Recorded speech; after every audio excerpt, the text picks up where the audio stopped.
Well, give us the laundry list of kids that you may not have. Just I think 100%. Maybe a starting rotation. Brandon's doing wonderful, Right. but at the same time, I'm not a doctor, and we trust Dr. Rusty Linton completely. I think Brandon, the ball's coming out of his hands so good and so freely that, as a coach, you want to see the next step and see him do more. And I think he's keeping Brandon and myself and Coach Cohen and everybody just cautiously at bay. So I think we'll start seeing hitters in the near future. But we've done such a good job with being patient.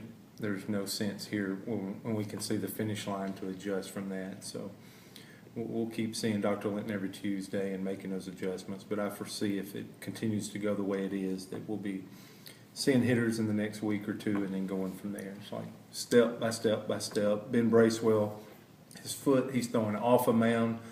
I just think a deeper look at that. There's pins in there that we don't want to have a problem with, and at some point we'll have to take those pins out. And, one bad act of fielding or pick or coming off of it wrong could cause us more trouble, and that doesn't seem to be the wise move at this point. Ben's been around as long as I have, and he's about as mature as I am, so I think he knows everything going on, and we're getting our arm work in every third or fourth day like every pitcher, so it's going good with him. Ross is a complete, once we did that procedure, we knew that he's going to have January and February to get ready. We're doing some very creative things with him. We'll start throwing off of a knee or two knees and do some experimental hold stuff, or really just a great job and opportunity. Opportunity is the word that will really be able to strengthen his shoulder and his elbow, and because we've used him a lot. So now that we're doing this with the hip, we were able to really go in and strengthen his shoulder and elbow. So we're really trying to be creative and a very individual style plan with him. Paul Young is the junior college pitcher that we got from Central Alabama. Phenomenal. Was really a catalyst, and used a lot down the stretch for his ball club to win that national championship for Wayne Fletcher in that program. But it was a first year to pitch, and just that workload and everything. Again, we've taken a look at him. We've been very slow and methodical to get him going. He's a guy that I'd like to see get in the mix even sooner than, like a Brandon or a Bracewell or even Ross that's been here going on 4 years, because he just hadn't been through the rigors with us. So I'd like to see him get on the mound as soon as he can, but at the same time we've got to make sure he's healthy. He's returned to throwing, lengthening it out, doing a good job for us. But those are the primary guys I think that's banged up for me at this point. Everybody else would just have, I think Trevor Fitz has got a hamstring. He's going to miss his first week, but he'll be right back. And if it was a season, he wouldn't miss a start, but it's not. So Right. He will miss a start. And I think everybody else is really excited and ready to go. How much of fall for you and your guys is about establishing roles, or just trying to get them developed better, whether it's a new pitch or whether it's movement or whether it's just something you'd like to see them add to their arsenal? Is it a mix between defining your role and then defining you as a pitcher? Is that kind of the balance that you have to figure out in the fall? Yeah, and I believe this is one of the most challenging falls out of the last three. I think last year rolling in had a really good feel for every guy, except maybe Jacob Lindgren. Is he a starter? Is he a reliever? I think Jonathan Holder's really easy to know who he is. I think every fan, every person that covers us, we have a good feel for his identity. But you start bringing 7 new guys into the fold, and it's your first interaction. You're a month or two into the process. That makes it real challenging. So we're going to try to put them in roles, and we'll really work. I think the work that we did last year, Coach Cohen really wanted us to role play with how we use our pitchers and situational like we would really do in a game. We want to continue to do that, but we got to start somewhere, even if there are adjustments that come later on. So, we've really tried to think deeper, ask questions to guys before we really know them on what their identity is and putting them in a role and at least get a starting point. But, the lessons that so many of the guys last year had seen lessons and been through so much, it was so much easier to coach with those guys.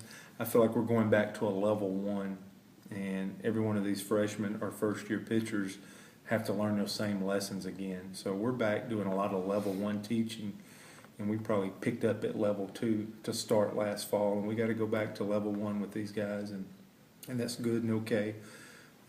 But everything this fall is more meaningful to this ball club than what we've probably had the last 3 years. Where does the creativity kind of come from? Like you said, you're doing with Ross, like you're doing some creative things that, where do you sit at home, like, think, how do I get him to throw the ball without using certain aspects? Where does it kind of come from? Yeah, I think it comes from them. I think as a coach, what you're doing is you're trying to provide a platform, an environment to run your own show. Mm. I think when they're dictated to and you really put them in some structure, I think some of that individualism cannot come out.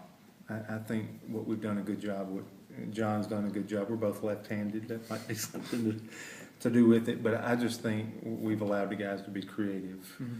And I think Coach always puts a point to it. Just telling somebody to run their own show is one thing, but especially last year's club did such a good job of earning that trust. And once you get to that point, it's like everybody's meeting each other halfway. But I'm real thankful for the environment we've been able to create with our pitchers to allow them to be themselves. Because when they can put their own mark on it and they can become more convicted, they take more ownership in every move they make. I think we get their best. So I like that environment. When you look at kind of the creativity of it, the drop down camp that you have, and why would a pitcher necessarily want to drop down, or what kind of the advantage or disadvantage? I want to break the mold of it being a pitcher at the end of his rope, at the end of his career, and it's his only way to hang on. Right. We kind of want to break that mold, and that's why you're bringing in 4 guys that pitched in professional baseball. It's combined 30 years of major league experience between Chad Bradford, Scott Sullivan, Colter Bean, and Jeff Enos. And me being a left-handed, soft-tossing lefty, whatever category I was in, if I'm going to try this venture of this camp, I need to go get top 1%ers, guys that's done it at the highest level. So I'm so thankful that those guys would come over and invest in doing something like from this one little idea. And I want pitchers to see that it's an opportunity to break from being vanilla. If Ross Mitchell's trying to create a lot of individualism, what I learned from him is that it's okay. To be a right-handed pitcher in our league in the SEC, to be good, you got to be really good. Mm-hmm. I know that's a silly play on words, but sometimes throwing from a different angle and getting out of that vanilla status, and that was the deal with Miles Gentry, who's a perfect example within our program. Chad Gerardo is a perfect example, but I told Miles Gentry last fall, do you want to be one of 12? There's 12 right-handers that throw just like you, or do you want to be one of one? And he chose the one of one. And Chad Bradford at some point went from sidearm all the way down to the mound when he pitched for the Oakland A's. And it was a process, but it made him a top 1%er. It got him a long major league career. Yeah. So we're just trying to break the vanilla, trying to pull out all the individualism. And this drop-down camp seemed like another step toward doing that. And we've announced it nationally. Kyle's done a great job of helping me facilitate that. I spoke at the National Coaches Convention in January and mentioned it to every coach in attendance there. Just, people throughout the country have done a good job spreading the word. And I hope we find a top-level pitcher that has an interest in doing that, that's even, even recruitable. So I think it's top-level guys that make that adjustment that we're looking for, because Scott Sullivan was straight out at 90 degrees. Chad was all the way down. We're not here to teach one slot. We're just here to try to have everyone try to find their own identity. Is it more difficult in baseball to break from that, just like you said, kind of vanilla, the usual? It seems like since it dates back to the 1800s, people don't want to switch, or they have a way they want to do it. Do you see that it's difficult to try to innovate baseball? Instant replay is kind of a perfect example. People don't want to throw old school. Do you see that? Well, I don't know if you agree with this or not, but it seems like at the lower level of baseball, there's kind of a connecting of dot with the mechanical type deal. So you see a pitcher and he goes real methodical, real mechanical, and all 10 or 12 pitchers are lined up doing the exact same thing. Right. And then I watch, I just walked in here to visit with you, and I'm watching MLB, and every pitcher I see in the playoffs are distinctly different. Right. So we got a lower level of cloning going on, and then the top 1%ers, they either eluded that, Right. That's I've always saw that, and I'm always curious. or yeah. they changed later on to really be. They found their individualism with the top 1%. So I'm just trying to start that at an earlier rate. This whole, I don't know if it's a discovery, but as you just keep putting layers and layers together and developing your own thoughts. When you first started coaching, you taught somebody else's philosophy because you're just trying to learn the game. So somebody had an imprint, a mentor, put a package together, and you kind of, how good can you teach this information? And then I think after you coach 20 years and you get older, you have to come up and formulate your own thoughts and ideas and put your own plan together. So I really thought about that a lot. I called Dr. Glenn Fleissig over at the American Sports Medicine Institute there last December, and they've been doing motion analysis from the time that I was working at Birmingham Southern. I take our pitching staff over there, and Dr. Andrews got that started. Professional pitchers would come in there and they'd hook up those electrodes all over them, do the motion analysis. They've been doing it for over 20 years now, from 8-year-olds all the way to big leaguers. And I said, has anybody ever repeated the same delivery twice? And the answer is no. But it just seems like a lower level, what I almost refer to losing pitchers, that's all they're caught up in, is trying to repeat the same mechanic twice when we can't even autograph our name in the same way twice ever. So that started a thought process where, maybe our focus should be on our game. Maybe our focus should be on deception, tunneling, sharing space, gamesmanship, and not being so caught up in mechanics. Butch, there's been a lot of, obviously you've mentioned a lot, now national talk about this drop down camp. Are you hoping this becomes a thing, or when you did this, was this I want to help my program? Because it's almost kind of like I've got a lot of people that are telling me if this works, if kids show up and buy the boatloads, we're going to be doing something like this. I mean, this is the test case. You could get copied by doing this, and you could have kept this as secret as you want, but it's almost like you want this to kind of happen nationally. At the end of the day, you were trying to add value to our profession, much like you. And these guys that are coming to be a part of this camp, this is their opportunity to give back. They've been so blessed in their careers. This is their opportunity to do that. So I didn't have to twist their arm, or I still haven't told them what I'm going to pay them. They wanted to make an investment in people. And what's neat about this camp is if you're not a drop-down guy, you don't have to come. Right. This is for the young man that has an interest in at least experiencing, or he's just starting. I would love to have Miles Gentry that had already been doing it for 2 or 3 years. Right. Instead of starting the process once they get to college. Right. So some of that's part of it. And I thought it was a unique way from that mold of this 20 years of doing a camp one way, from a pitching standpoint, to do something different. Maybe next year there's a completely different thought process, or you want to do that. But I think it stretches me. I felt like this is something that I'm not an expert on.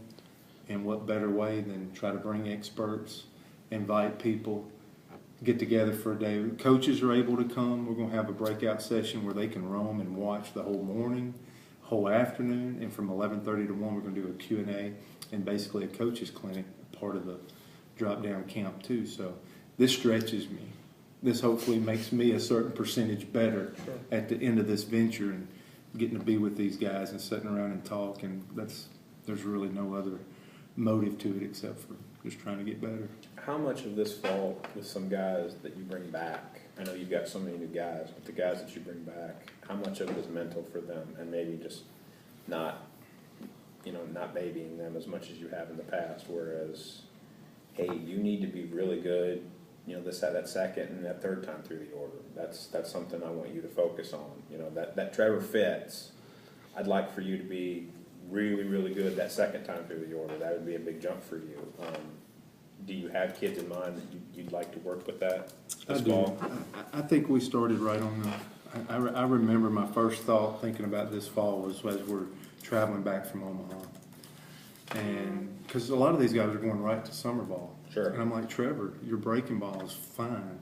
That's you're navigating. You're throwing 80% breaking balls in these short starts for us here as we're doing this unique plan to finish the year. But I want to see your fastball survive more, and I want you to start on it this summer, not just this fall. So he's tried to do some pausing, some fastball development. I can't wait to see it. He's been hiding some stuff from me, and I can't wait to see him. That's one example of everybody's had one thing for them to go into the summer or go through this fall. So we tried to make it the biggest, most important thing that would add value to their game. Because I think if they try to get 5 things done this fall, we could fail at that.